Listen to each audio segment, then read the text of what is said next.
तो अब न्यूट्रॉन कैसे निकालते हैं किसी भी एलिमेंट में? बड़ा सिंपल है। तो मास नंबर क्या चीज होता है? Number of proton plus number of neutrons. अच्छा, नंबर ऑफ प्रोटॉन किसके बराबर? एटॉमिक नंबर के बराबर। तो ये तो मास नंबर को ए से रिप्रेजेंट कर दिया गया, एटॉमिक नंबर को जेड। ये इधर माइनस में ले जाओ जेड को, तो नंबर ऑफ न्यूट्रॉन किसके बराबर हो गए? Mass number minus atomic number. किया जा सकता है, जैसे मान लो कोई भी एलिमेंट है, सोडियम ले लिया 23, इसमें अगर नंबर ऑफ न्यूट्रॉन्स निकालने हो तो क्या होंगे? 23 माइनस 11 कितना हो जाएगा? ऊपर mass number atomic number minus कर दो। ठीक है, ऐसे किसी मॉलिक्यूल में निकालने हो तो फिर जितने उसमें एटम है उन सभी के सारे ऐड कर दो तो आ जाएगा। ठीक है, जैसे ये लिखा था हमने H2O का एग्जांपल। यहाँ पे न्यूट्रॉन, हाइड्रोजन में तो कोई न्यूट्रॉन होता ही नहीं तो जीरो हो गए, ऑक्सीजन में 8, तो टोटल न्यूट्रॉन कितने हो गए? 8। इसलिए निकाल लेते हैं ना। ठीक है, चले आगे। अब देखो एक टर्म होता है आइसोटोप। सुना अपन आइसोटोप क्या होता है? जिनका एटॉमिक नंबर क्या होता है? सेम, पर मास नंबर क्या होता है? डिफरेंट। तो ये क्या चीज होता है? हैविंग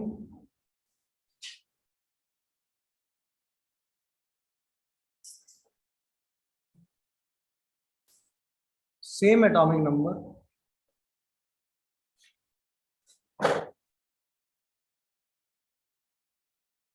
बट डिफरेंट क्या होता है? Mass number. जैसे अगर एग्जांपल की बात करें, क्लोरीन हो गया। क्लोरीन एक कौन सा होता है? 17, एटॉमिक नंबर 35। कहाँ गए थे भाई? मैंने फोन भी किया, अभी मिल नहीं रहा था। तो व्हाट्सएप बड़े नंबर पे नहीं मिलता फोन ऐसा?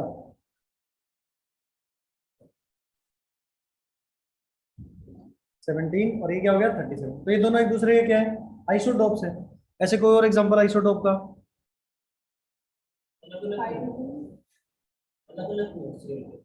आइसोटोप ये होता है जिनका एटॉमिक नंबर क्या होता है? सेम, पर मास नंबर क्या है? डिफरेंट। जैसे क्लोरीन के दो आइसोटोप होते हैं, 35 और एक 37। ऐसे हाइड्रोजन का 1, ऐसे इसको ड्यूटेरियम बोलते हैं 1 2, ऐसे ट्राइटियम 1 3। तो ये सारे क्या एक दूसरे का आइसोटोप है? एटॉमिक नंबर कितना है इसका? 1, पर मास नंबर सभी का क्या है? डिफरेंट। तो जिनका एटॉमिक नंबर सेम हो, मास नंबर डिफरेंट है, उसको क्या बोलते हैं? आइसोटोप। अब देखो मान लो एक सैंपल हो अपने पास, क्लोरीन 35 भी हो, क्लोरीन 37 भी हो, तो उसका मास कितना बोलेंगे? तो उसको बोलते हैं एवरेज एटॉमिक मास। उसको क्या बोलते हैं? Average atomic mass. तो अब एक टर्म आएगा एवरेज एटॉमिक मास ना।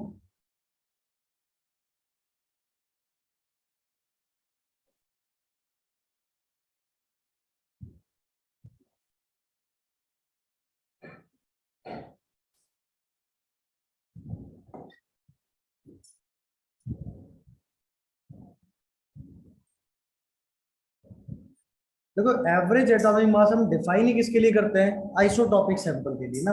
कि जैसे देखो हर एलिमेंट के खूब कुछ ना कुछ आइसोटॉप एग्जिस्ट करते हैं, जैसे कार्बन का 12 और 14, ऐसे क्लोरीन का 35 37, हाइड्रोजन का कौन सा है? 1 2 3, ऐसे आइसोटॉप एग्जिस्ट कर रहे हैं। तो इनका जब भी हम एटॉमिक मास की बात करेंगे तो उसको क्या बोलते हैं? Average atomic mass. तो एवरेज एटॉमिक मास की बात करें तो क्या बोलेंगे? इट इज डिफाइंड फॉर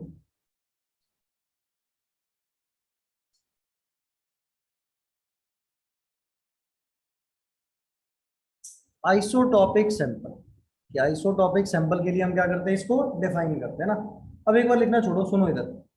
मान लो किसी एलिमेंट के दो आइसोटॉप है, एक को बोल देते हैं एक्स और एक को क्या बोल देते हैं? वाई। सही है।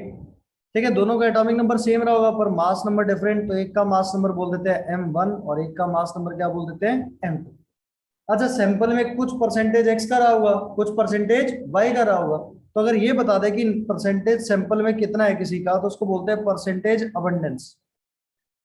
क्या बोलते हैं इसको? Percentage abundance. या इसी को बोलते हैं परसेंटेज बाय एटम। क्या बोलते हैं इसको? Percentage by atom.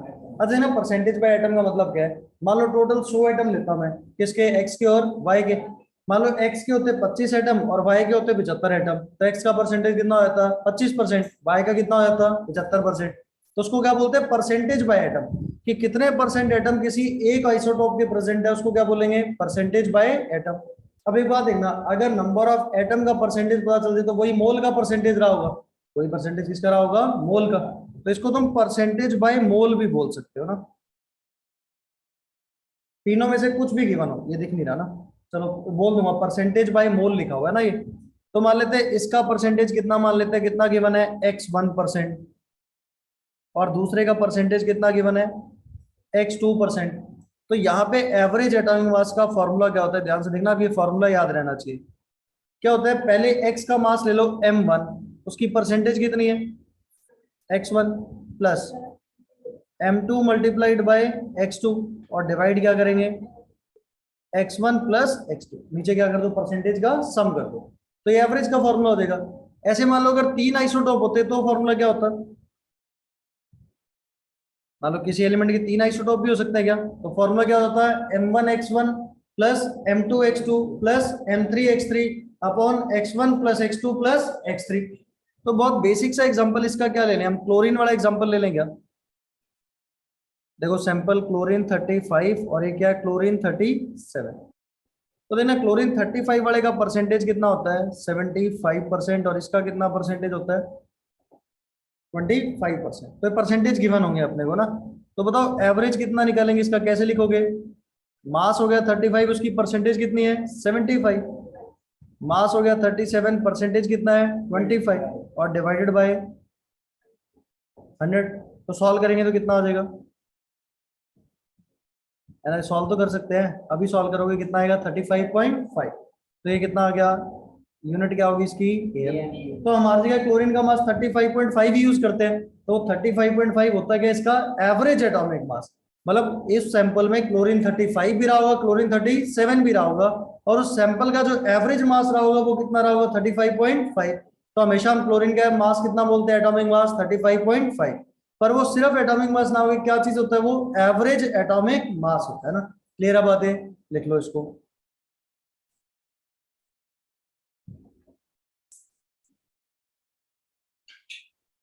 तो इस पे दो तीन तरह के क्वेश्चन करेंगे ना, इसको नोट करो।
देखिए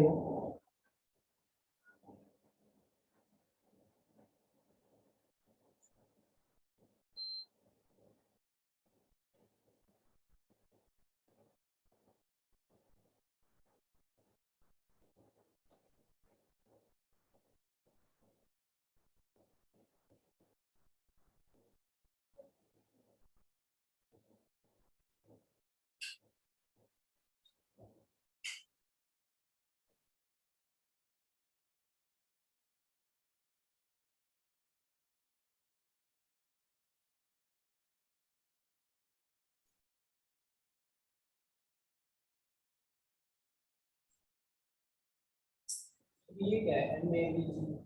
average, AVG average short form में लिखा है।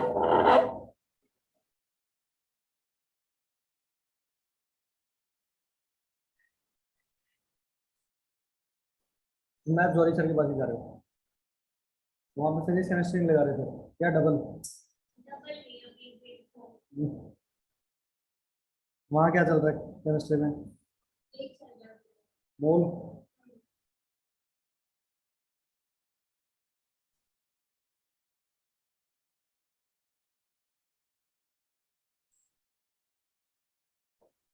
टाइम पे शुरू हो जाती क्लास?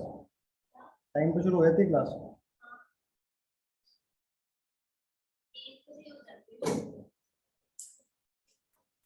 बायो वाला पार्ट टाइम है ना? बायो का टीचर पार्ट टाइम है ना? सारे पार्ट टाइम है, कौन सा full time?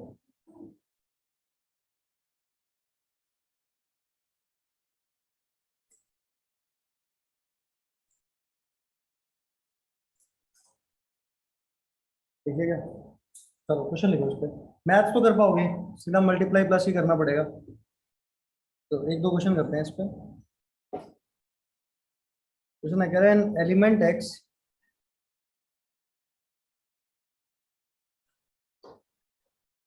As following isotopic composition. मैं कुछ एलिमेंट एक्स की कुछ कॉम्पोजिशंस बता रखी हैं। 200 वाले का परसेंटेज कितना है? 90%। 199 का परसेंटेज है 8%। और 202 वाले का परसेंटेज कितना गिवन है? 2%।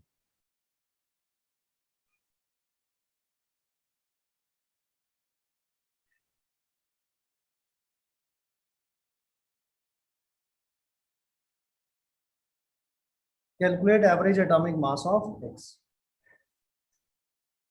एक्स का एवरेज एटॉमिक मास क्या रहेगा?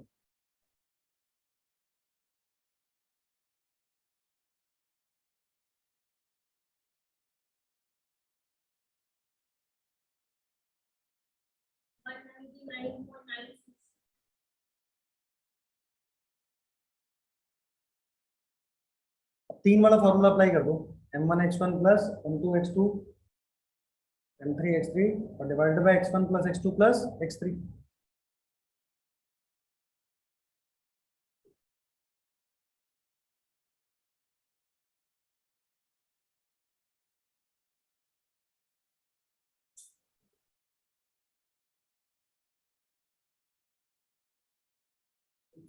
x1 plus x2 plus x3। हाँ 100 हो जाएगा वो तो जोड़ने में तो।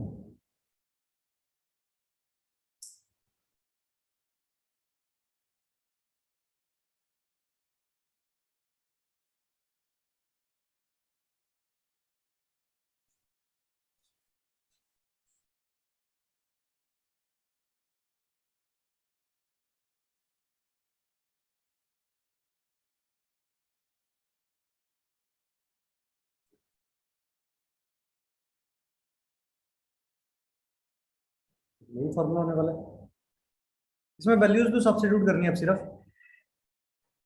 अच्छा बताओ 19 इसका 200 वाले का परसेंटेज कितना गिवन है? 90। तो 200 multiplied by 90 plus 199 multiplied by 8, 202 multiplied by 2 और डिवाइडेड बाय परसेंटेज का सम कितना हो जाएगा? 100। इसको सॉल्व करना है, तुम इसको सॉल्व करोगे तो वैल्यू क्या आएगी,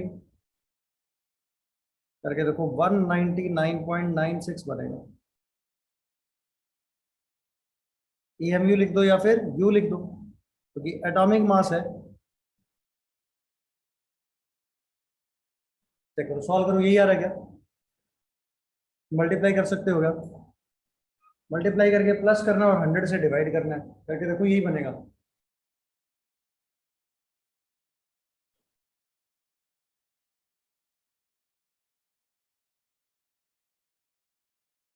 जोड़ के बताऊंगा क्या कर लोगे।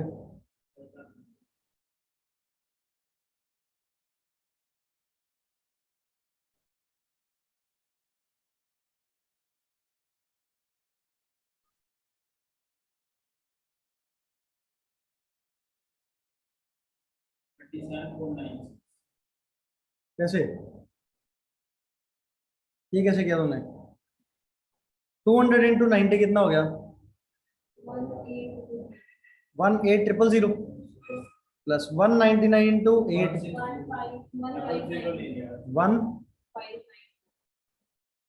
19 और 8 कम करना ना भाई, 200 मल्टीप्लाई 8 1600 होता, उसमें से 8 कम कर दिया, और ये कितना हो गया प्लस 404, इनको जोड़ोगे ये बनेगा 19996, यही बनेगा क्या, तो उसको 100 से डिवाइड कर दो, 199.96 हो गया। इसमें क्या दिमाग लगा रहे हो, लिख लो इसका डायरेक्ट आंसर क्या लिखेगा, 199.96। फिर अगले पे चलते हैं, सेम ऐसा क्वेश्चन ये तो आया मेडिकल में ना, APMT में, ऐसे क्वेश्चन IIT में आया, तो वहां पे भी परसेंटेज गिवन थी और ये बता रखा था कि कौन सा आइसोटोप है और उसका क्या निकालना था, एवरेज, वो भी ये नोट कर लिया। अगला क्वेश्चन लिखो, अब जल्दी सॉल्व करना भाई, इतना टाइम नहीं लगाना इस पे, है ना, कैलकुलेशंस पे गलती नहीं करनी। There are given that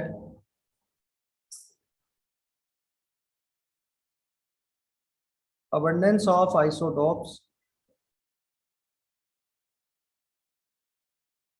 iron 54, iron 56 and iron 57 are 5%, 90% and 5% respectively। मतलब 54 का परसेंटेज कितना है 5%, 56 का 90 और 57 का 5%।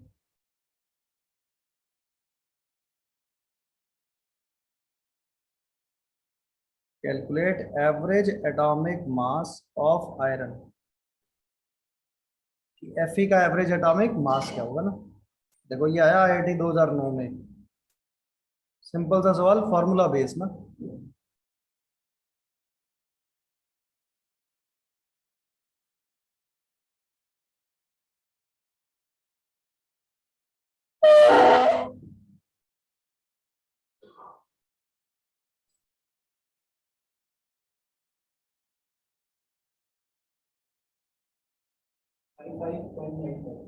Fifty five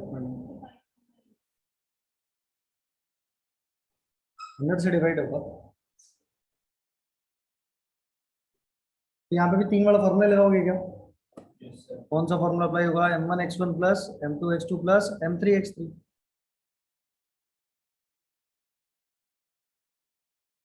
M2x2 plus M3x3 और डिवाइडेड बाय क्या हो जाएगा, x1 plus x2 plus x3। देखो मास कितना 54, परसेंटेज कितना 5, 56 मल्टीप्लाइड बाय 90, 57 मल्टीप्लाइड बाय 5 और डिवाइडेड बाय क्या हो जाएगा 100। तो जब सॉल्व करेंगे तो कितना आएगा ये 55.95। AMU लिख दो या फिर U लिख दो। अब देखो ऐसा भी तो हो सकता है परसेंटेज निकालनी पड़ जाए और तुम्हें एवरेज गिवन हो, ये भी तो पॉसिबल हो सकता है ना। अब देखो मान लो किसी भी सैंपल में दो चीज हो, किसी भी सैंपल में क्या है, दो चीज, A और B, मान लो बोल दे A 20% है तो B कितना परसेंट रहा होगा, 80%। तो मतलब अगर कभी भी परसेंटेज ना गिवन हो, एक को x मान लेंगे तो दूसरा क्या हो जाएगा 100 माइनस ऑफ x, तो मतलब वेरिएबल एक ही बचेगा, तो इजीली सॉल्व किया जा सकता है। तो तो उस पे बेस्ड एक क्वेश्चन करते हैं कि अगर अपने को एवरेज दे दे और परसेंटेज कैलकुलेट करना पड़ दे ना। ये लिख लिया सभी ने? चलो आगे अगला क्वेश्चन लिखो।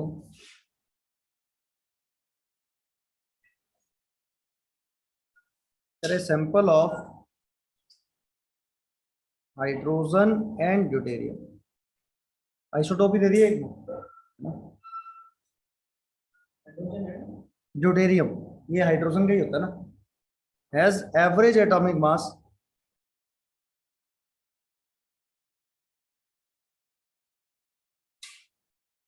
Average atomic mass of 1.008 AMU। ठीक है, calculate percentage of hydrogen and deuterium in sample. कह रहे कि बताओ सैंपल में कितना परसेंट हाइड्रोजन कितना परसेंट ड्यूटेरियम।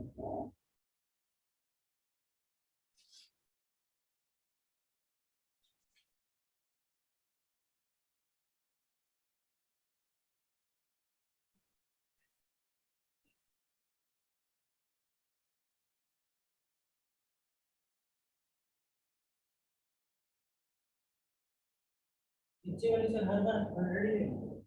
परसेंटेज का सम हमेशा किसके बराबर आएगा? 100 के बराबर ही आएगा।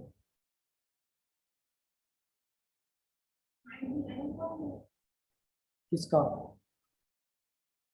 ये भी बताना है, हाइड्रोजन का है ड्यूटेरियम का?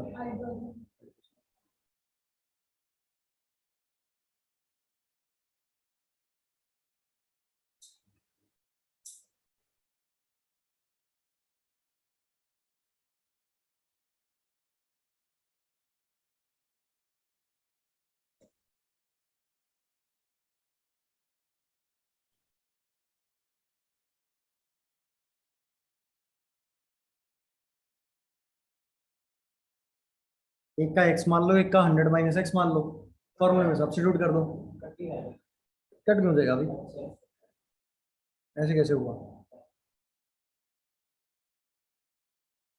इसका कितना परसेंटेज मान लेते हैं? x%, दूसरा क्या है अपने पास? इसका कितना होगा? 100 - x%। अच्छा, एवरेज का फॉर्मूला क्या होता है? m1 इंटू में x1, क्या होगा? 1 मल्टीप्लाइड बाय x हो गया, फिर प्लस 2 मल्टीप्लाइड बाय 100 - x, और डिवाइड किससे कर देंगे? 100 से। किसके बराबर आ गया? 1.008। तो जब सॉल्व करो इसको करके दिखाऊंगा, ये हो गया x plus 200 - 2x is equal to कितना बन गया? 100.8। तो x की वैल्यू क्या आ गई? 99.2। यही बनेगा। तो percentage of hydrogen in sample कितना आ जाएगा? 99.2%। और परसेंटेज ऑफ डी, इसका कितना हो जाएगा? जो बच गया वो इसका रहा होगा 0.8%। तो ये आंसर है। 99.2। हाँ, और एक कौन सा आ जाएगा? 0.8। तो ये आंसर आ जाएगा। ठीक है, तो मतलब दो टाइप के क्वेश्चन पूछे जा सकते हैं ना, परसेंटेज देके एवरेज पूछ ले, या फिर एवरेज देके परसेंटेज पूछ ले।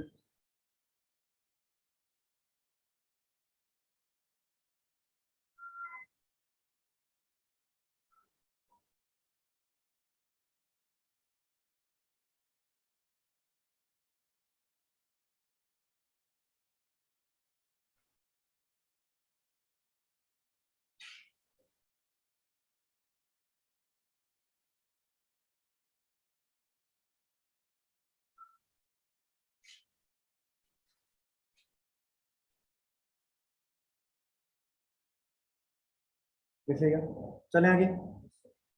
अब देखो किसी भी एलिमेंट में किसी भी कंपाउंड में जो एलिमेंट्स आपस में कंबाइन करते हैं, तो वो किसी न किसी मास के रेशो में कंबाइन करते होंगे, मतलब मास का परसेंटेज निकाला जा सकता है। तो उसको बोलते हैं परसेंटेज कॉम्पोजिशन या फिर परसेंटेज बाय मास।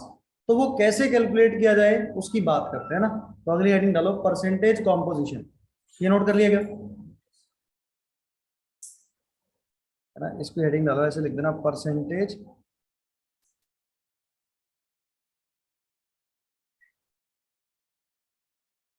या फिर इसको क्या बोलते हैं, और percentage by mass.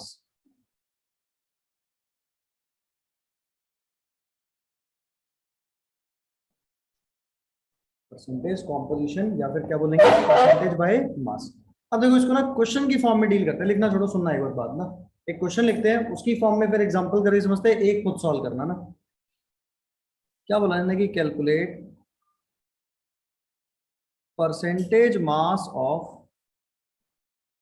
Carbon and hydrogen in CH4। ये देखो CH4 बना हुआ तो उसमें कार्बन भी प्रेजेंट है और हाइड्रोजन भी, तो कह रहे कितना परसेंटेज मास कार्बन का है, कितना परसेंटेज मास हाइड्रोजन का है। देखो अगर किसी का भी परसेंटेज निकालना हो तो कैसे निकालते हैं, मास जितना उसका है divided by total mass multiplied by 100। क्या परसेंटेज आए थे, जैसे परसेंटेज निकालते तो क्या निकालते हैं, marks obtained by total marks multiplied by 100। जैसे किसी का परसेंटेज मास निकालना तो जितना उसका मास है डिवाइडेड बाय पूरे सैंपल का मास मल्टीप्लाइड बाय 100। क्या यही करना पड़ेगा। तो यहां करो क्या, एक मॉलिक्यूल अज्यूम कर लो CH4 का, क्या लेते हैं 1 मॉलिक्यूल ऑफ CH4, सही है। अच्छा जो बताओ कार्बन के कितने एटम रहे होंगे, एक, तो 1 कार्बन एटम, और हाइड्रोजन के कितने, 4 हाइड्रोजन एटम। अच्छा एक अगर एटम अपने पास, एक मॉलिक्यूल CH4 का हो तो उसका मास क्या होगा, उसका मॉलिक्यूलर मास, CH4 का मॉलिक्यूलर मास कितना होगा, 16 होगा क्या। तो मतलब इसका मास कितना हो गया 16 AMU लिख दें, मॉलिक्यूलर मास लिख रहे हैं तो एक मॉलिक्यूल का मास कितना हो गया 16। अच्छा एक एटम हो गया कार्बन का, कार्बन का एटॉमिक मास 12 होता है, तो एक एटम का मास कितना हो गया होगा उसका 12 AMU। हाइड्रोजन के एक एटम का मास कितना होता है 1, तो 4 एटम का तो 4 AMU। अब देखो अगर मेरे को लिखना हो परसेंटेज मास ऑफ कार्बन, तो क्या लिखोगे इसमें, मास ऑफ कार्बन लिखोगे, कितना है कार्बन का मास 12 है क्या, डिवाइडेड बाय टोटल मास कितना था CH4 का 16, और मल्टीप्लाइड बाय 100, तो ये कितना आएगा 75%। सॉल्व करें कितना आएगा 75%। ऐसे मेरे को लिखना हो परसेंटेज मास ऑफ हाइड्रोजन, तो हाइड्रोजन का मास यहाँ पे कितना है 4, डिवाइडेड बाय टोटल मास कितना है 16 मल्टीप्लाइड बाय 100, तो कितना आ गया होगा percentage mass of hydrogen is 25%। मतलब CH4 में 75% बाय मास किसका रहा होगा, कार्बन का, और 25% बाय मास किसका रहा होगा, हाइड्रोजन का। चेक करो किया जा सकता है ऐसे, लिख लो इसको, सही आंसर होगा तुम्हारा ना, कर सकते हो। परसेंटेज निकालना है तो फिर रेशियो निकाल लो, उससे फिर परसेंटेज निकाल लो, एक ही बात है।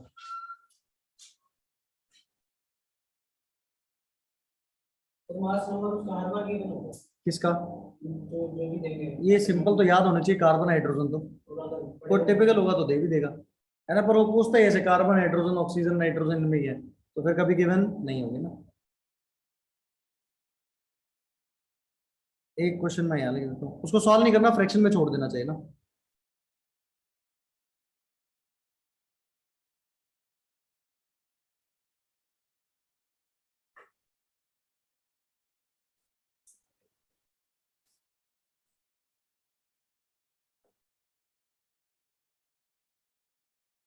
वाटर में निकालना है कितना परसेंटेज मास हाइड्रोजन का, कितना परसेंटेज मास ऑक्सीजन का, same step by step apply करते रहना इसकी वजह से ना।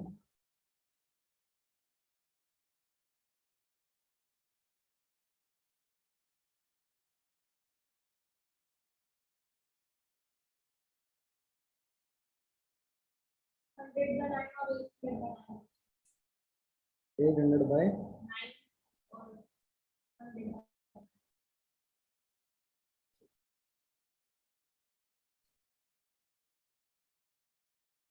फ्रैक्शन में छोड़ देना, डिवाइड मत करना उसको पूरा ना।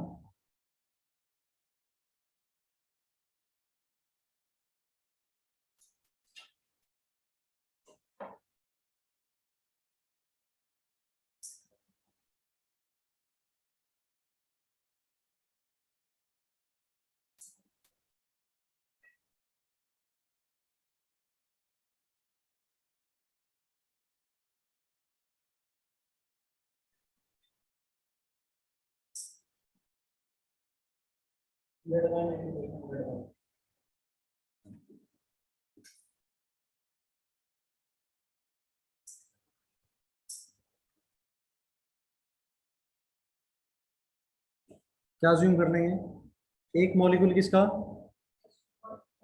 तो उसमें हाइड्रोजन के कितने एटम होंगे और ऑक्सीजन का कितना होगा, इसमें किसी को दिक्कत, सही है। अच्छा, एक अगर H2O मॉलिक्यूल की बात करें तो उसका मास कितना होगा, 18 AMU लिख दें या यू कुछ भी लिख देना। और दो हाइड्रोजन का मास कितना हो गया होगा, 2 AMU। एक ऑक्सीजन एटम का मास कितना होता है, 16 AMU, सही है। तो अगर लिखें परसेंटेज मास ऑफ हाइड्रोजन कितना होगा, 2 डिवाइडेड बाय 18 मल्टीप्लाइड बाय, इतना ही छोड़ देते हैं, कितना, 100 डिवाइडेड बाय 9%। अगर बोल दे परसेंटेज मास ऑफ ऑक्सीजन कितना रहा होगा, 16 बाय 18 मल्टीप्लाइड बाय 100, तो ये कितना हो गया होगा, 800 बाय 9%, सही है। सेम आ रहा है सभी का, है ना। अब ऐसे कुछ भी टिपिकल एक एनसीईआरटी क्वेश्चन कर लेते हैं, सेम ऐसा ही क्वेश्चन एक एनसीईआरटी में गिवन है ना। तो आप कोशिश करना पूरा ना लिख के सीधा एक लाइन में सीधा आंसर लिख पाओ। क्या सीधा लिख सकते हो तुम, H2O, दो हाइड्रोजन का मास कितना हो गया, 2 डिवाइडेड बाय टोटल कितना, 18 मल्टीप्लाइड बाय 100। H2O में एक ऑक्सीजन था तो ऑक्सीजन का मास 16 divided by 18 multiplied by 100। Sir वो 4 कौन सा, नहीं 2 पे कटा ना, नीचे 9 ऊपर 8।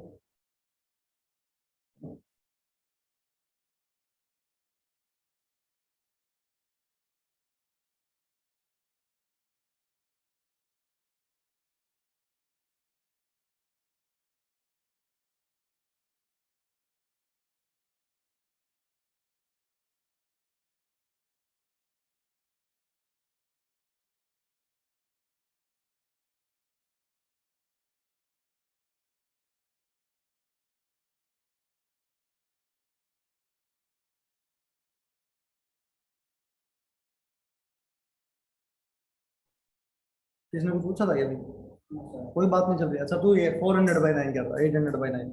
चलो एक क्वेश्चन लिखो। अब इसको भी पूरा सॉल्व नहीं करना, फ्रैक्शन भी छोड़ना है। Calculate percentage mass of all elements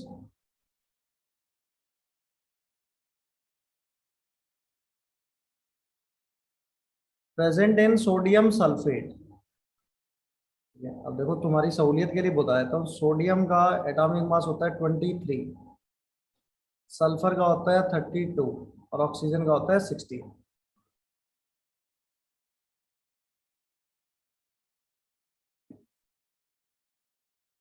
बताओ, क्या तीनों का मास निकालना पड़ेगा, percentage mass of sodium, percentage mass of sulphur, percentage mass of oxygen. Sodium sulphate क्या फॉर्मूला होता है, Na2SO4। ये मेन क्वेश्चन बस यही था कि ये पहचानना ना, इसके बाद तो बड़ा आसान है। अब कोशिश करो वन मॉलिक्यूल सीधा डायरेक्ट लिखना, आंसर स्टार्ट करो। कोशिश करो डायरेक्ट लिखो, percentage mass of sodium, percentage mass of sulphur, direct लिख सकते हो क्या। मॉलिक्यूलर मास निकालो इसका Na2SO4 का। 2,300/71 और 4,800/71। 3 आएंगे यहाँ तो, ऑक्सीजन भी आएगा, है ना। देखो पूरा सॉल्व करना, फ्रैक्शन में लिख दो बस सीधा। ना ना, तुमने मॉलिक्यूलर मास ही गलत निकाला, मॉलिक्यूलर मास इसका 142 आएगा। Na2SO4 दो सोडियम है, एक सोडियम का 23 तो 2 का 46 हो गया। तुम अगर मॉलिक्यूलर मास निकालोगे Na2SO4 का 142 आएगा भाई।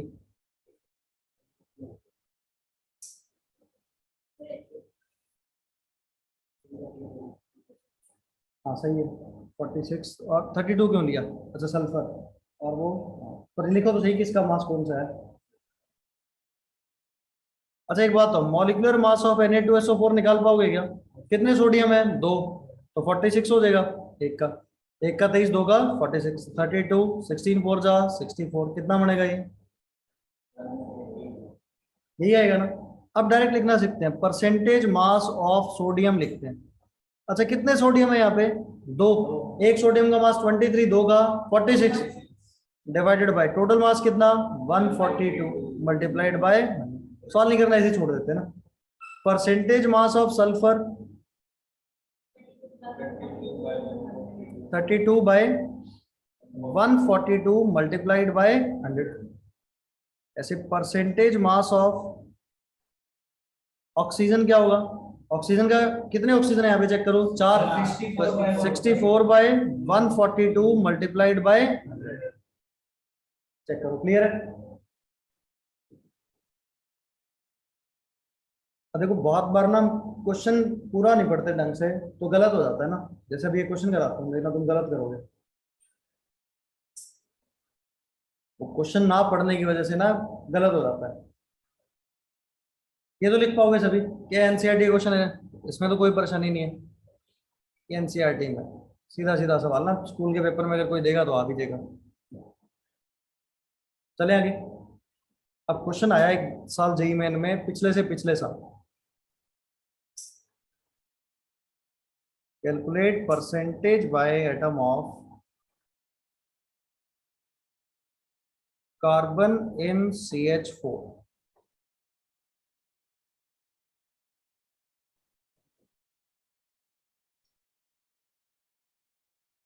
अब हुआ क्या, सबसे पहला सवाल हमने ये किया था, calculate percentage mass of carbon and hydrogen in CH4।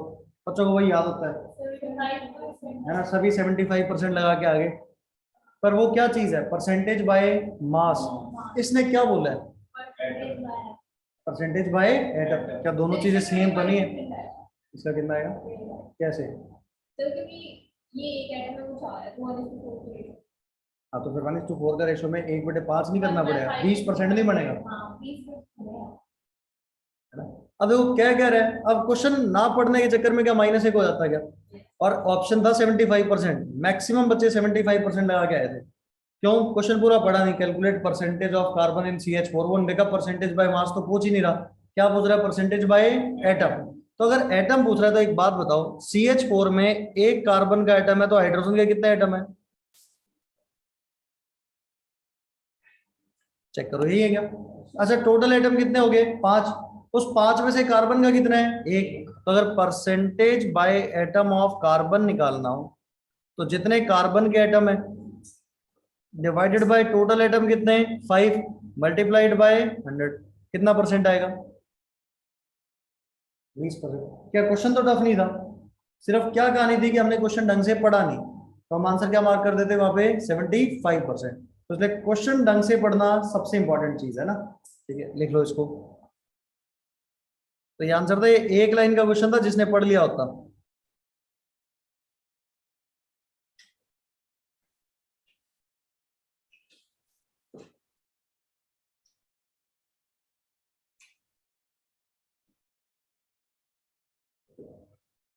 अब एक बात बताओ, अब ये मास परसेंटेज वाले अभी तक हमने जो 2-3 क्वेश्चन करे, इतना आसान तो नहीं पूछने वाला पेपर में कि सीधा मास का परसेंटेज बता दो। तो कुछ तो इसके एप्लीकेशंस होंगे ना कि इस पे किस टाइप के और क्वेश्चंस बन सकते हैं ना। तो उसकी बात करते हैं कि अब इस पे कितने टाइप के क्वेश्चंस बन सकते हैं, सभी का एक एक टाइप करते हैं ना। तो अगला क्वेश्चन लिखते हैं, देखो।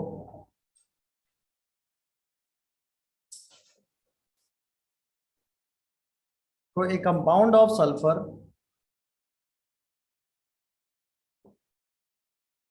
ठीक है, एक्स बोल देते हैं ना, ऐसे रहे, देखो compound of sulphur contains 8% by mass of sulphur.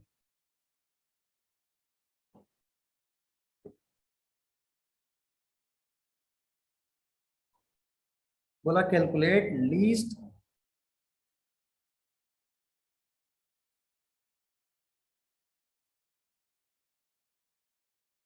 Molecular weight of sulphur of compound.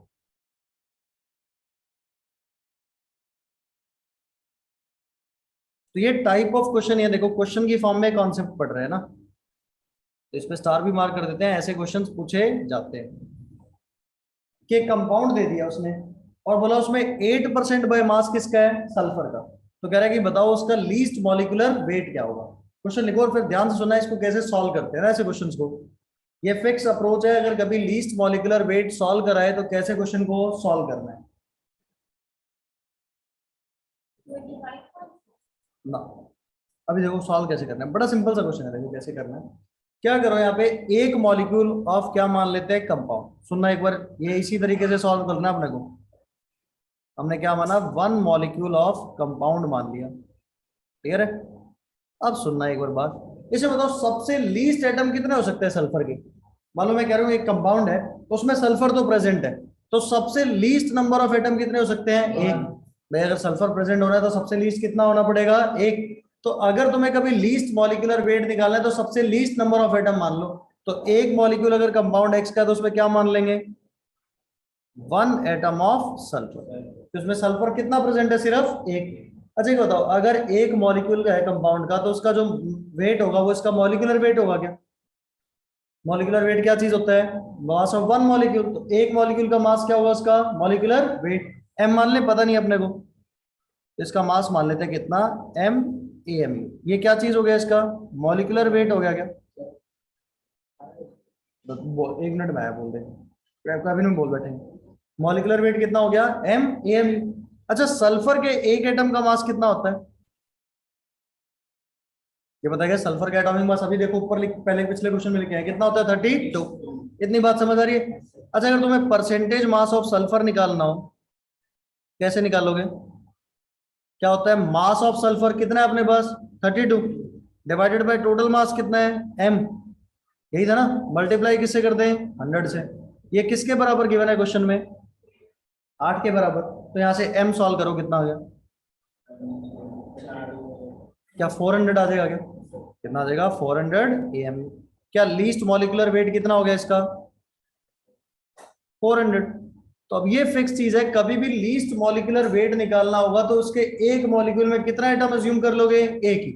फिर उसका क्या लिख दो, परसेंटेज मास का formula, mass of that atom divided by total weight multiplied by 100। और जितना परसेंटेज गिवन है उसके बराबर रख दो, तो यहाँ से क्या अननोन आ जाएगा, मॉलिक्यूलर वेट आंसर आ जाएगा। चेक करो, ये एक स्पेसिफिक अप्रोच है, जब भी लीस्ट मॉलिक्यूलर वेट बोले तो ऐसे क्वेश्चन को सॉल्व करना है ना। लिखो इसको, फिर ऐसा ही क्वेश्चन करेंगे जो प्रीवियस ईयर में आया हुआ है ना।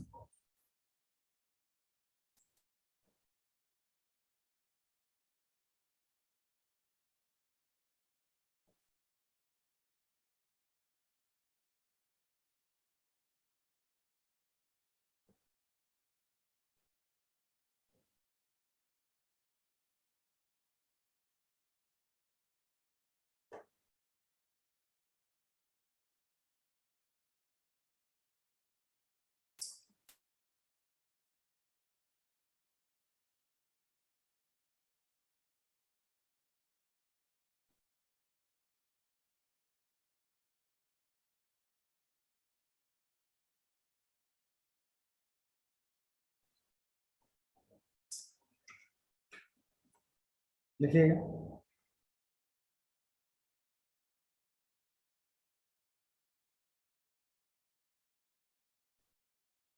तुम सुबह वाले बैच में 8 बजे वाले बैच में जा रहे हो क्या, 11 वाले में, 11 से 1। मैथ्स का क्या होता है, 1 से 2:30 होता है क्या, तुम 1 वाले में जाओगे क्या, सुबह वाला बंद कर दिया।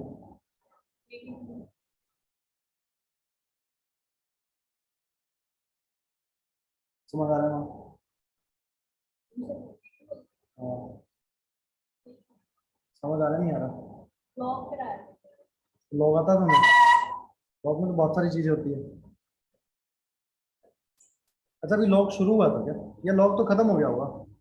हमें एक दिन में लॉग तो वो चल रहा था ना, अब नए टॉपिक में नहीं गए अभी तक आप। चले आगे, चलो अब एक क्वेश्चन खुद अटेम्प्ट करना, सेम इसी टाइप का ना।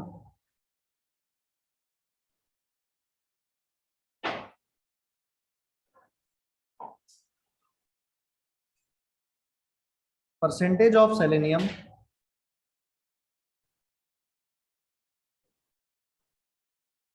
in enzyme is 0.5% by weight.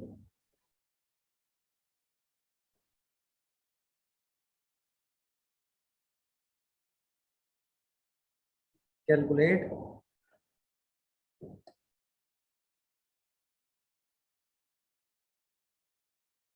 minimum molecular weight of selenium. ठीक है, और गिवन है अपने को atomic weight of selenium given है, क्योंकि अपने को पता तो नहीं होगा इसका ना, तो इसने दे रखा है 78.4। और अपने को निकालना क्या है, लीस्ट मॉलिक्यूलर वेट। क्या सेम पिछले जैसा क्वेश्चन हो गया क्या?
पढ़नी है। क्वेश्चन बिल्कुल सही है क्या? कैसे किया तुमने इसको कि तुमने एक मॉलिक्यूल किसका मान लिया, एंजाइम का क्या, उसमें कितने एटम माने सेलेनियम के, एक, हमने मान लिया 1 एटम ऑफ सेलेनियम। देखो अभी कोशिश नहीं करनी ऐसे डायरेक्ट लिखने की, हमेशा लिख के रखा करो। अब देखो एक मॉलिक्यूल का मास कितना रहा हुआ, इसका मॉलिक्यूलर वेट क्या मान लें, और एक एटम सेलेनियम का इसका एटॉमिक वेट कितना गिवन है, 78.4 AMU। यहां तक सही है? अगर लिखें परसेंटेज ऑफ सर इसके अंदर तो मॉलिक्यूलर वेट एससी में करना है ना, अच्छा मैंने ऐसे लिख दिया क्या, वो तो गिवन ही था, फिर एंजाइम लिखना था। तो सेलेनियम का तो गिवन ही था, उसका क्या निकालते हैं। तो परसेंटेज ऑफ सेलेनियम कितना हो गया होगा, देखो 78.4 डिवाइडेड बाय क्या हो जाएगा, m मल्टीप्लाइड बाय क्या हो जाएगा 100।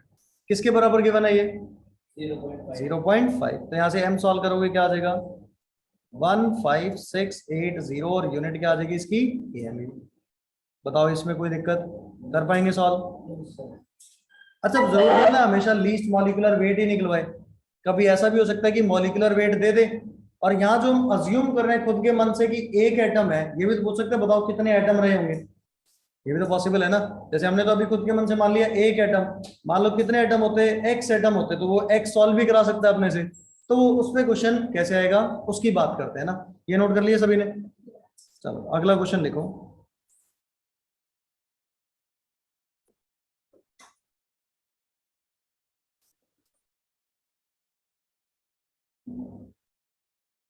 देखो caffeine has molecular weight of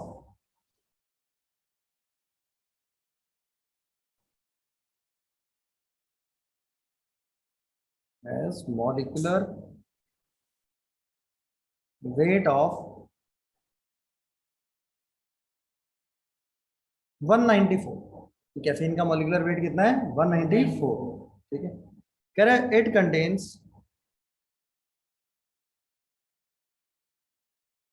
28.9% bye mass of nitrogen, है ना, मतलब नाइट्रोजन का मतलब N2 नहीं मानना ना।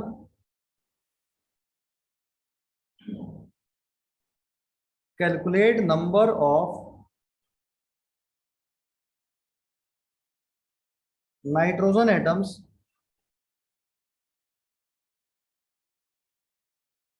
In one molecule of caffeine.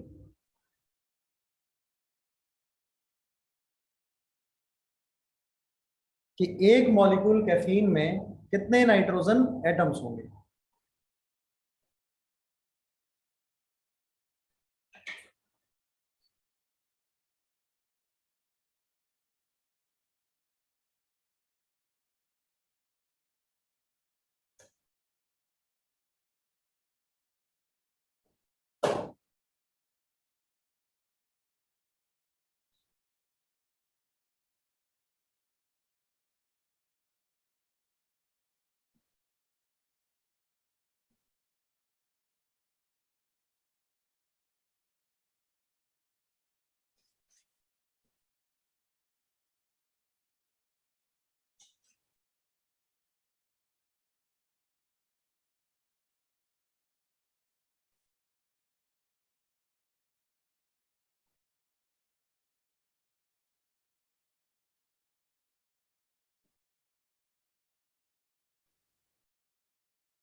Nitrogen के एटम निकालने हैं, एक्स मान लें नाइट्रोजन के एटम।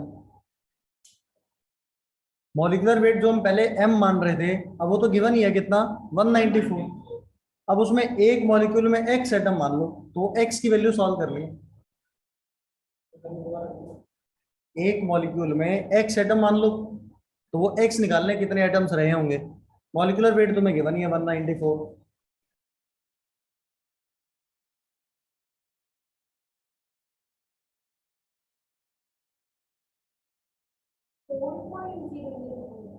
हाँ वो डेसिमल में तो नहीं होगा, अप्रोक्सीमेटली फिर 4 बोलोगे उसको।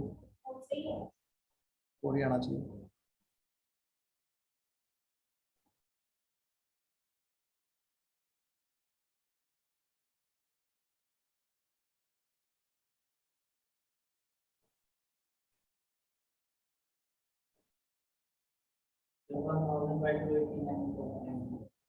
सॉल्व करना पड़ेगा,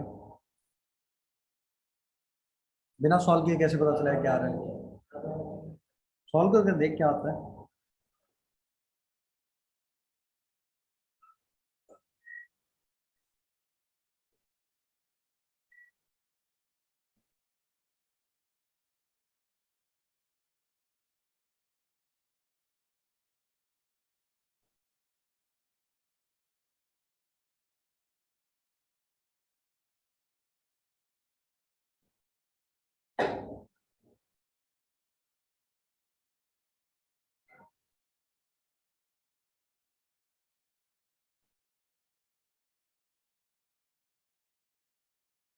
एक मॉलिक्यूल का मास कितना हो गया?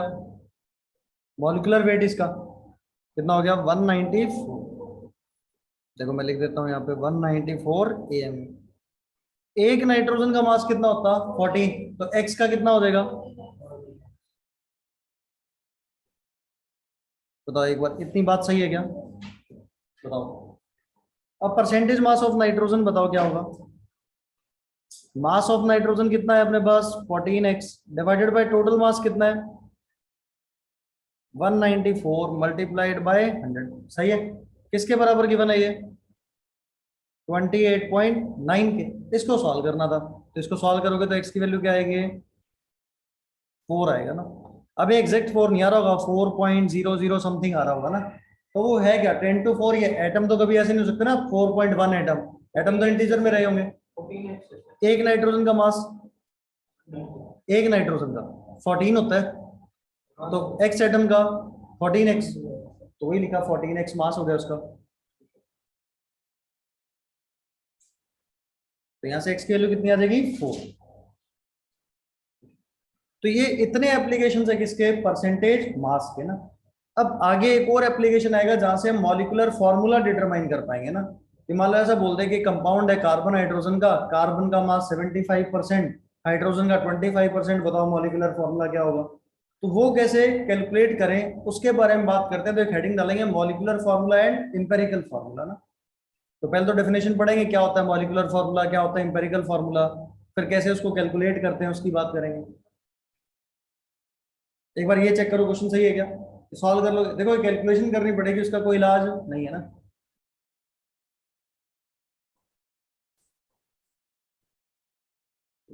अब देखो ये ना तुम अप्रोक्सीमेशन पे भी करते तो भी आंसर आया था। तुम्हें अप्रोक्सीमेशन लगाना आता है क्या? देखो मैं कैसे सॉल्व करता है इसको, ध्यान से देखो एक बार। मैं पता क्या सॉल्व करता है? x is equal to 28.9 into 194 14 multiplied by 100, ऐसे होता। अप्रोक्सीमेटली 2 पे काट देता। सही है क्या? 14 टू जा 28, 2 से थोड़ा सा ज्यादा। 194 इंटू 2 कितना? 200 इंटू 2 अप्रोक्सीमेटली 400। 400 बाय 100 कितना हो गया? 4। तो पेपर में तो आंसर क्या है? इंटीजर में है ना, 1 2 3 4। तो क्या अपने डेसिमल से क्या मतलब है? आसपास अंदाजा तो आंसर लगाया जा सकता था। ठीक है सर अगर 4.8 कुछ आता तो 5 आता। हाँ 4.8 आता तो वैसे आता ना ना ये, क्योंकि वो कभी नहीं क्वेश्चन देगा ऐसा। ये भी 4.00 समथिंग आ रहा होगा, 1 आ रहा होगा आगे ना, 1 या 2। तो वो अप्रोक्सीमेटली 4 ही है ना, बिल्कुल ऐसा एग्जैक्ट ही रहेगा ना। ऐसे अप्रोक्सीमेशन पे क्वेश्चन सॉल्व किया जा सकता है। नोट कर लिए सभी ने? चलें आगे, अगली हेडिंग डालो empirical formula and molecular formula।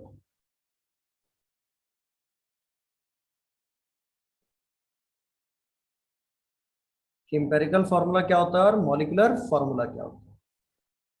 ठीक है, तो देखो होता क्या है, किसी भी कंपाउंड का जो मॉलिक्यूलर फॉर्मूला होता है वो ये रिप्रेजेंट करता है तो उसके एक मॉलिक्यूल में कितने एटम प्रेजेंट है। जैसे वाटर का मॉलिक्यूलर फॉर्मूला क्या है?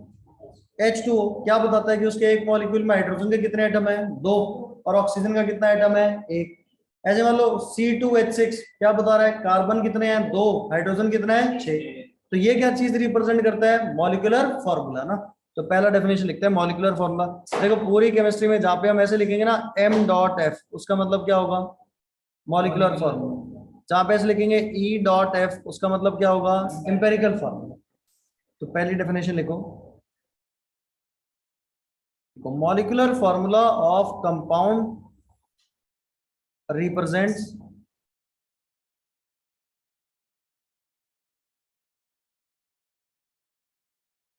actual number of atoms of any element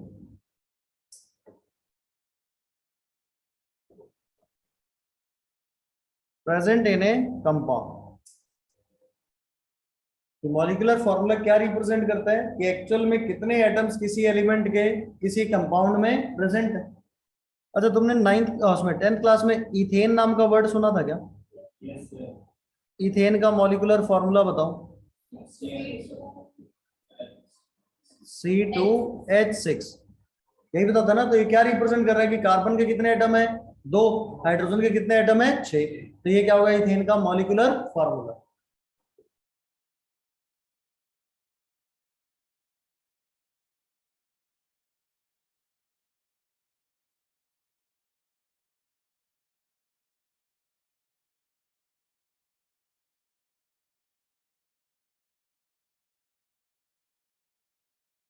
फिर सेकंड बात करेंगे हम एम्पेरिकल फॉर्मूला की ना। देखो एम्पेरिकल फॉर्मूला क्या रिप्रेजेंट करता है कि किसी भी ये जो कंपाउंड के अंदर एलिमेंट्स है ना, जैसे कार्बन कितने हैं, 2, हाइड्रोजन कितने हैं, 6। क्या ये सिंपलेस्ट रेशो है क्या 2:6? सिंपलेस्ट तो क्या होता है 1:3। तो कहता अगर कभी सिंपलेस्ट रेशो रिप्रेजेंट करे तो वो क्या बताएगा, एम्पेरिकल फॉर्मूला। तो मॉलिक्यूलर फॉर्मूला क्या बता रहा है, एग्जैक्ट कितने नंबर ऑफ एटम प्रेजेंट है, और एम्पेरिकल फॉर्मूला क्या बताएगा, उनका सिंपलेस्ट रेशो बताएगा। ठीक है, तो एक बार डेफिनेशन लिखते हैं फिर एग्जांपल से लिखेंगे। Empirical formula of compound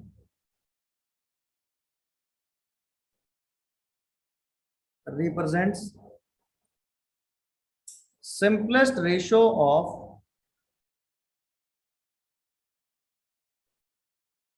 number of atoms of any element present in a compound। जैसे अभी हमने एग्जांपल किसका लिया हुआ था, इथेन का। उसका मॉलिक्यूलर फॉर्मूला हमने क्या लिखा था, C2H6। अब देखो 2:6 जो रेशियो है वो सिंपलेस्ट रेशियो तो नहीं है, सिंपलेस्ट क्या रहा होगा, 1:3। तो हम बोल सकते हैं इसका इंपेरिकल फॉर्मूला CH3 रहा होगा क्या। रेशियो कार्बन और हाइड्रोजन का कितना है, 1:3। तो जिसका इंपेरिकल फॉर्मूला CH मतलब जिसका मॉलिक्यूलर फॉर्मूला C2H6 था, उसका इंपेरिकल फॉर्मूला क्या बना, CH3। अच्छा दोनों सेम भी हो सकते हैं डिफरेंट भी, जैसे CH4 है, वो रेशियो क्या 1:4, क्या वही सिंपलेस्ट रेशियो है, तो वही मॉलिक्यूलर फॉर्मूला वही इंपेरिकल फॉर्मूला। ठीक है, तो एक बार ये लिखो फिर आगे चलते हैं कि इन दोनों में आपस में रिलेशन क्या होगा।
लिख देगा, चले आगे।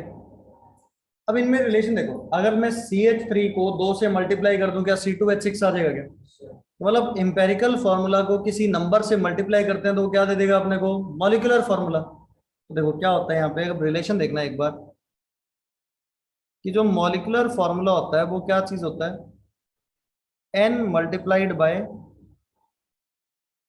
Empirical formula. अब ये n क्या चीज है ना, इसके बारे में बात करते हैं।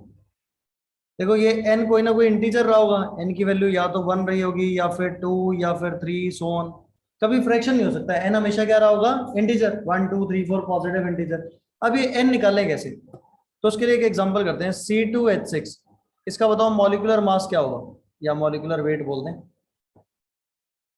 C2H6 का मॉलिक्यूलर वेट निकाल के बताओ कितना आएगा। क्या 24 + 6 कितना हो जाएगा, 30 हो जाएगा क्या।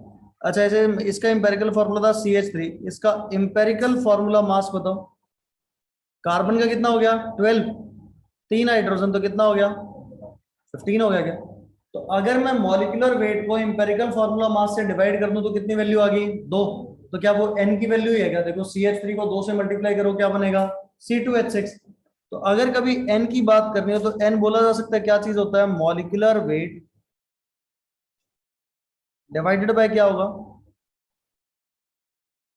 Empirical formula mass. ये जो एम्पेरिकल फॉर्मूला था उससे भी मास निकाल लो और उसको डिवाइड कर दो। मॉलिक्यूलर वेट डिवाइडेड बाय क्या होगा, एम्पेरिकल फॉर्मूला मास। तो ये किसको रिप्रेजेंट कर देगा, n को। अब एक काम करते हैं, ये वेरीफाई कर लेते हैं यहां से n की वैल्यू निकालो। मॉलिक्यूलर वेट कितना था 30, एम्पेरिकल फॉर्मूला मास कितना है 15, तो कितना बन गया 2। तो मॉलिक्यूलर फॉर्मूला था C2H6, तो वो क्या था 2 मल्टीप्लाइड बाय CH3 रहा होगा। देखो अगर CH3 को 2 से मल्टीप्लाई करो क्या बनेगा C2H6, सही है बात है। तो यानी कि इंपेरिकल फार्मूला और मॉलिक्यूलर फार्मूला में रिलेशन क्या है, molecular formula is n times of empirical formula. और n निकालोगे कैसे, मॉलिक्यूलर वेट डिवाइडेड बाय क्या करोगे, इंपेरिकल फार्मूला वेट। ठीक है लिख लो इसको।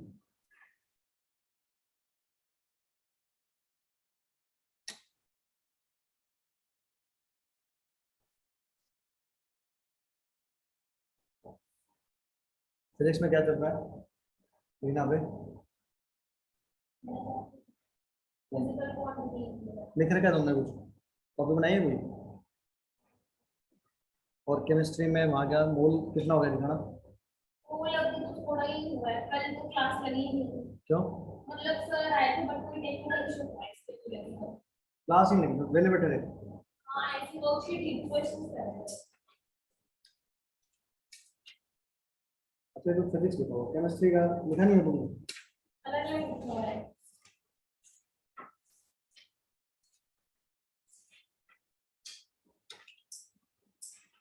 ये कौन सी वाली कॉपी है, रीना वाली,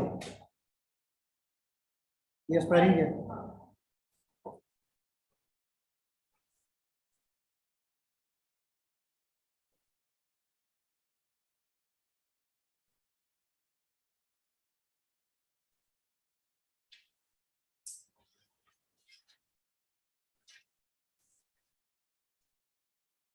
हाँ, कॉपी दी इसमें तो सवाल चेक नहीं है। मैं पहचान लूंगा है। लीना मैम का देखना है। सारा कुछ, सब कुछ इसी में लिखा हुआ। आगे पीछे पीछे से कहीं भी लिख देते हैं पता ही चलेगा। मैं पहचान लूंगा। ये तो मेरा पता है। हाँ इसमें ज्यादातर आपका पढ़ाया हुआ है स्टैटिक का। ये था लीना मैम का फिजिक्स वाला, ये आपका ही है सर। ये तो पुराना पढ़ा है वो मैंने। हाँ मैं तो अब वाला पूछ रहा हूँ ना, अब वाला कहाँ गया उसके। तो मैंने आप ये तो सारा नहीं मिक्स करते हैं। अगर मैं उसका पूछ रहा हूँ गली टूटा वाला, वो नहीं है इसमें, लिखा ही नहीं हुआ, कहीं भी नहीं लिखा हुआ। अलग होगा, अलग है जिसको उन्होंने तो वर्कशीट दी है कभी, उसमें से क्वेश्चंस कहते हैं वो लोग। और अभी 2 ही दिन हुए हैं सर की क्लास को अटेंड कर रहे हैं।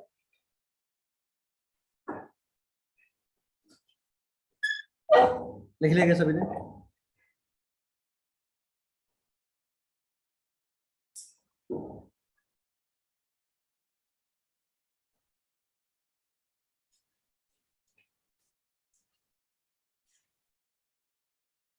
चले आगे। अब ना अभी हम कुछ सॉल्व नहीं करने वाले, एक बहुत बेसिक से एग्जांपल करेंगे, अगली क्लास में उसका एप्लीकेशन करेंगे। तुम वैसे ही सोच के बताना एक बार, वैसे जस्ट एक सिंपल सा एग्जांपल है।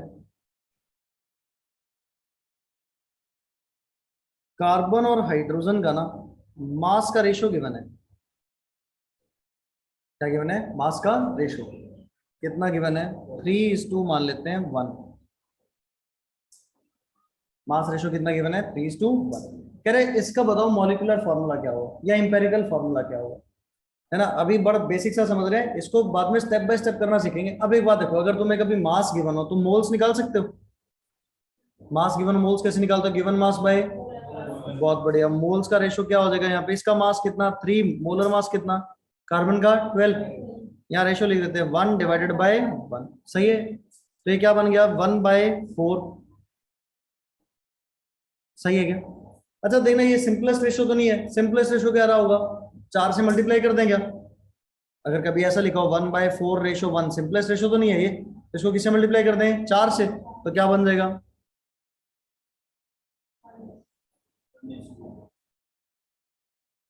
ये क्या हो गया मोल का रेशो हो गया। ठीक है, तो मतलब फॉर्मूला क्या बन गया यहाँ से CH4 बन गया क्या। क्या सिंपलेस्ट रेशो कैसे बनाएंगे, सिंपलेस्ट तो यही बनेगा भाई 0.25 को इंटीजर बनाना, क्या कर दो 4 से मल्टीप्लाई कर दो, तो वो 1 बन गया और दूसरा कितना बन गया 4। तो क्या ये पता चल गया CH4 फॉर्मूला रहा होगा, फॉर्मूला क्या रहा होगा इसका CH4। क्लियर है बातें। तो ऐसे देना, इसी के बेसिस पे, अब जरूरी नहीं हमेशा परसेंटेज मास का रेशियो गिवन हो, मास की परसेंटेज भी दे सकता है, मास की क्या दे सकता है परसेंटेज। तो जब भी अपने को किसी का फॉर्मूला बनाना है तो अपने को करना क्या पड़ेगा, सिंपल सा कि उसका बनाना क्या, मोल का रेशियो निकालना है, सिंपल सा। तो मास का रेशियो गिवन होगा, मोल का रेशियो निकाल लो, तो वही क्या होगा तुम्हारा फॉर्मूला हो जाएगा, एम्पेरिकल फॉर्मूला। तो इस तरीके से हम क्या निकालेंगे, आगे एम्पेरिकल फॉर्मूला निकालना सीखेंगे। तो मैं गिवन क्या होगा परसेंटेज मास या फिर मास का रेशो, और निकालना क्या होगा अपने को मॉलिक्यूलर फॉर्मूला। क्लियर है बात है, ठीक है। इससे पिछला रिवाइज कर चुके हो गया,